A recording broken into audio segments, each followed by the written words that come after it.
One of the things I've been really trying to discover is my true identity. I think all my life I had other people imparting who I am and who I'm supposed to be into me, which causes you to believe a certain way about yourself. It's how you might see yourself and how others might see you. And the reason you think about yourself in a certain way is because you believe these things. And that's the power of believe. The word believing, right? Now, the one thing that seems to take some time and is quite a process is when you learn to change the way you believe or think about yourself, your thinking realm. You know, the changing your thinking is a Greek word. It's metanoia. Meta means change. Noia is your thinking, right? It's what goes on in your mind. It's the Greek word. Meta is change. Noia comes from the Greek word nous, which is your mind, your thoughts, that realm. If you can see the inside of your mind, like if you can see it as a big garden, right? And you have this garden in your mind, a part of this garden called Eden, like this perfect paradise, and your job is to create a perfect paradise throughout your whole entire mind. The paradise is there, but now you're trying to spread it out until it fills your entire thought patterns. Do you understand that? Your entire mind. If you can imagine Adam and Eve, who were put in this garden called Eden, right? And Adam, by the way, was formed outside of the garden, which is interesting. If you can compare your garden of your mind, right, like Eden, and imagine that you started outside of that garden. Like me, I started in a religious cult called Jehovah's Witnesses, and I was outside of this garden, right? And then the day that I cried out for help, and the helper came, his name's Yeshua, and Yeshua came and transferred me into that garden and said, partake of that tree of life. But see, I'm inside the garden and there's still that tree of the knowledge of good and evil. But the day I cried out for help, he took me outside of that place outside of the garden, put me in the garden, said I could partake of the tree of life. But you know, somehow, somewhere, a voice came along and said, come down this road. And the road was to the tree of the knowledge of good and evil. And we travel down the road to the knowledge of good and evil. Condemnation starts to kick in. And once condemnation kicks in, now you don't know who you are anymore. You get identity crisis. You start to get confused. Confusion, by the way, is a Hebrew word, Babel, where you get in the Bible, hey, get out of Babel. Babylon is great confusion. Babylon the Great is very great confusion. But you know, these religious characters, they speak to you and tell you, come on, go back to the tree, the knowledge of good and evil. And then they open up the Bible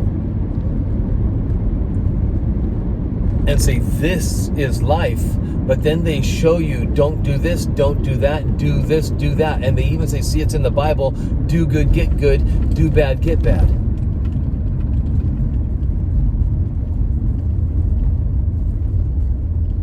And you start to believe that, okay, if I do good, I'll get good. If I do bad, I'll get bad.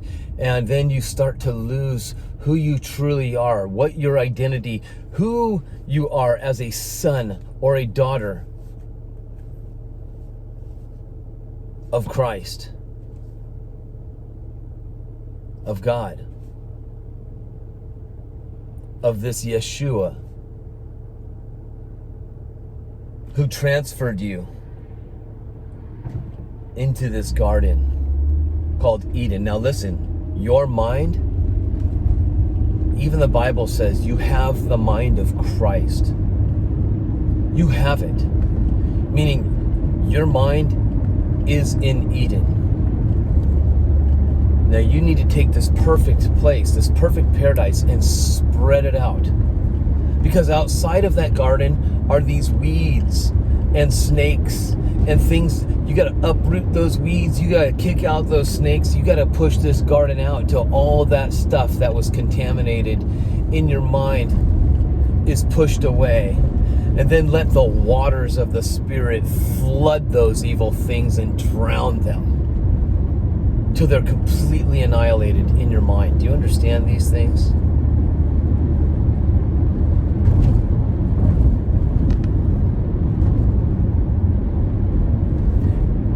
You don't need to partake of that tree of the knowledge of good and evil like religion tells you to do. They won't word it that way, but they do that to you.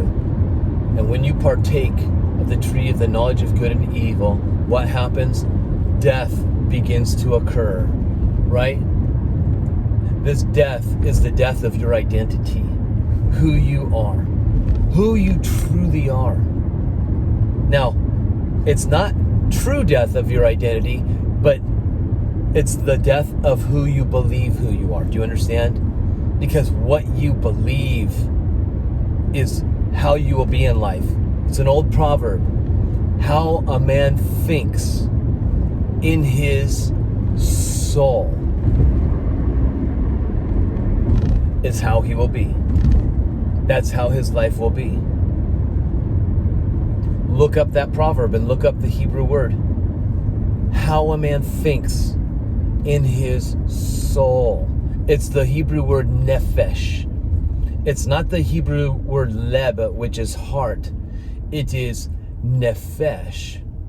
The way you think in your soul is how you'll be. See, your soul and your mind realm are so tied in together, but your soul needs to get into that spirit, because that spirit is your true identity. And if you learn to tune in to your true identity, who you truly are, the true you, then you can't fail. You can't fail. You can't go wrong. Because you're traveling down that road to the tree of life. And the enemy does not want you to partake of the tree of life. The enemy, when you're going to the tree of the knowledge of good and evil, he will set no roadblocks against you.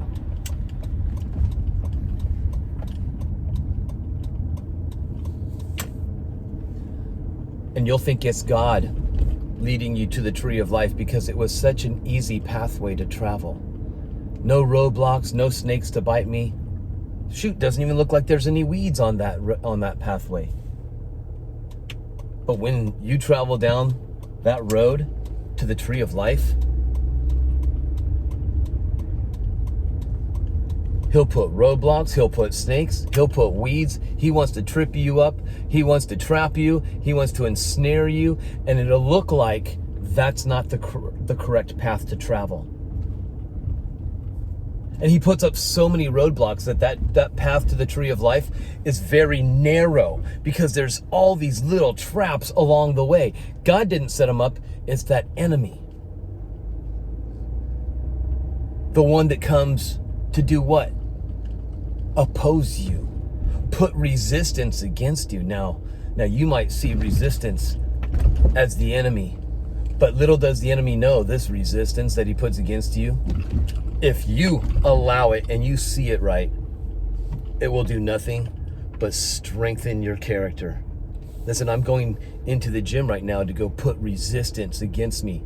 The resistance is not my enemy. I can view it as the enemy and say, I'm not here to lift weights. That's resistance. I'm here to just look and observe. Well, I can look and observe all I want, but that's not going to do anything for me, is it? It might educate me a little bit watching other people getting it done. But what good is it to watch others getting it done if I'm not in there doing it myself as well? Right? Maybe in the beginning, I'm watching how it's done. But then I have to start applying it and doing it and using it. And that resistance, instead of being the enemy, instead of needing to fear resistance, instead of worrying that it might injure me, if I do it properly, if I learn properly and train and really tune in,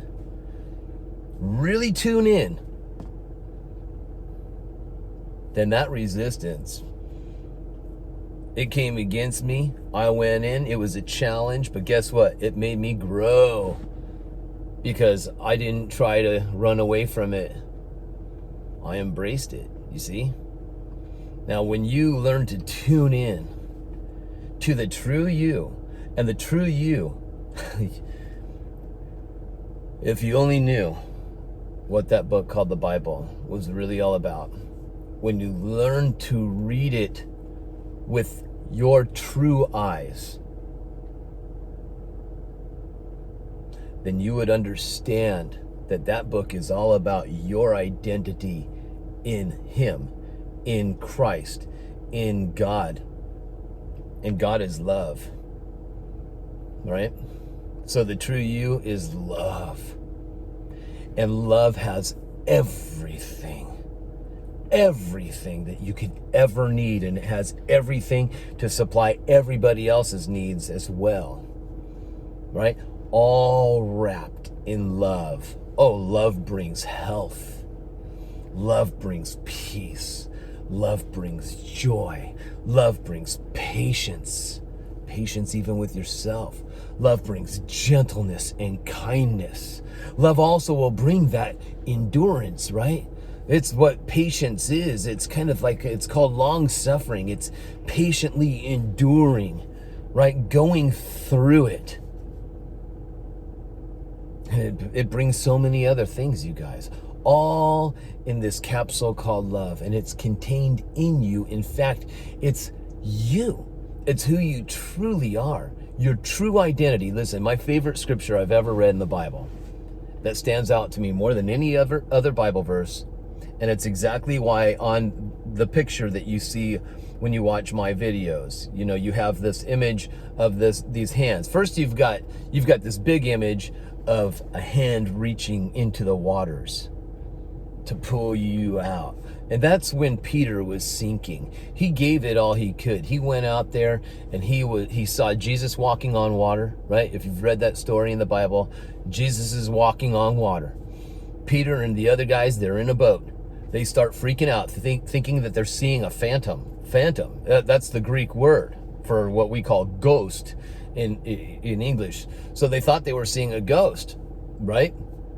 And they start, ghost! And no, Jesus says, no, guys, it's me. And you know, like, how does a man walk on water out in the deep? Was he walking on rocks? Was he meditating and levitating? Well, you have to remember, Jesus didn't question his identity, right? He knew he's the head, not the tail. He knew he's above, not beneath. Life's problems, they're beneath his feet. He could command the winds and the waves to calm down. He even would tell them, hush, and they would hush and be silent and be at peace and rest. When there was a storm, he could calm the storm. And waters, no, he didn't see waters as a thing to sink in, because he's above everything. And knowing his identity, it wasn't doing a little magic spell on the waters. It was knowing who he truly is, who he was. And we have that very gift inside of us, even to walk on water. I've still not seen anybody truly do that. There's these magicians that perform these things. How they do it, I have no idea. But I'm telling you, Christ even said it. You can do everything I do, and you'll even do greater things. Now, it's not through religious performance. It's not just, oh, well, if I go to church every Sunday, if I pray this many times a day, if I tithe my money this much, then, you know, I can do all the things. He said, no, you guys. You'll do nothing of true value of true value until you know your true you. And then you can do things like walking on water. And that's why Jesus was able to walk on water, because he knew who he was. And as he knew who he was, he knew what he had been given. And he trained himself how to use it, and to use it well. That's what we're all in, the training process. But we're tuning into our true identities. See, so Peter, he says, okay, wait guys, if that's you, Lord, because everybody, remember, they're freaking out that it's a ghost. If it's truly you, bid me to come walk on the water with you. And Yeshua says, come. And so Peter steps off on the boat, off of the boat. Now listen, Peter has his eyes on Yeshua. His eyes were on Yeshua. Now, Peter was separate from Yeshua because Yeshua wasn't living inside of Peter. But as long as Peter had his eyes on that identity, then Peter started to follow what that identity was doing. What Yeshua could do, I can do. As he is, well, so am I right here, right now in this world, right? So he begins to walk on water. Now, when I said as he is, so am I in this world, I'm quoting 1 John 4:17, because it says, as you are, or as he is, so are we, right here, right now in this world. So as Yeshua is the Christ, so are you. How? Because you have something Peter didn't have. You have the Christ living inside of you in spirit. In 1 Corinthians, now I was just telling you earlier, why you see on my thumbnail, I'm kind of going on tangents, I know, but I'm trying to explain why you've got this hand grabbing somebody out of the waters. That was Peter sinking in the waters. Because what happened to him is when his eyes came off of Yeshua, guess what happened? He began to sink, because it says in the Bible that he started to notice the wind and the waves around him, as if walking on water is going to be easier if there's no wind and waves. But see, the storm was the distraction. And the storm caused Peter's eyes to get off of Jesus the Christ, or Yeshua HaMashiach, and put his eyes on the storm. And when he got distracted and got his eyes off of that identity, Yeshua HaMashiach, he started to sink, right? But Yeshua HaMashiach, Jesus the Christ, didn't let him sink. He reached in, grabbed him up, and pulled him to safety, because his name, Yeshua, means safety, savior, right? He brings you to a safe place. That's what salvation means, to take you out of harm and danger and put you into a safe place. So that's what he did. He lived up to his name right there and pulled Peter from sinking and drowning. So Peter, his eyes, he got distracted. And that's what happens to you and I. We had gotten distracted somehow. We get our eyes on the knowledge of good and evil. We get our eyes on all the other things. We get our eyes on the snakes, and we get our eyes on the weeds, and we get our eyes on the problems. When we should be focused on the tree of life. But that tree of life is a part of you now.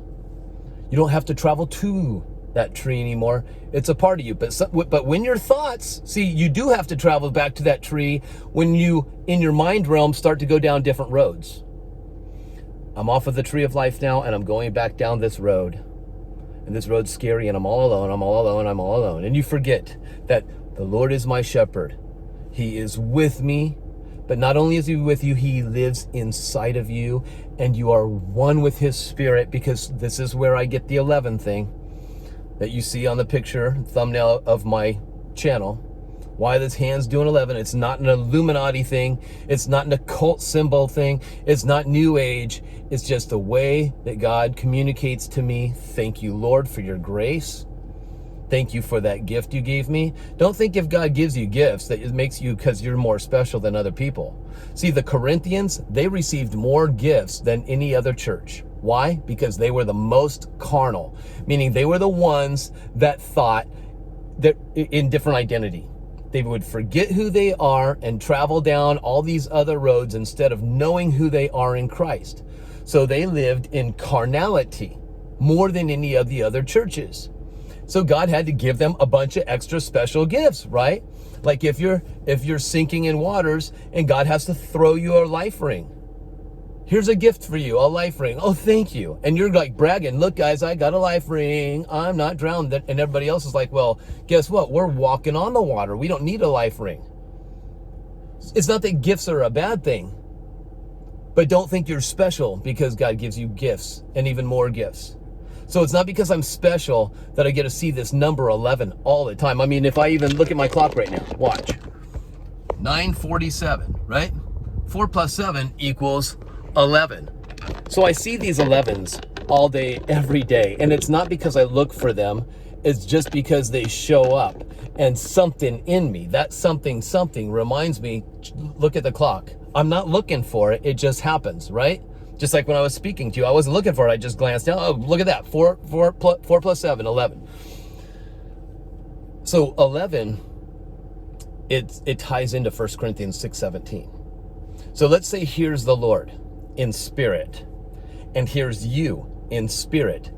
Take the covering off of the spirit, like Jesus. God entered into flesh. Flesh is just a covering.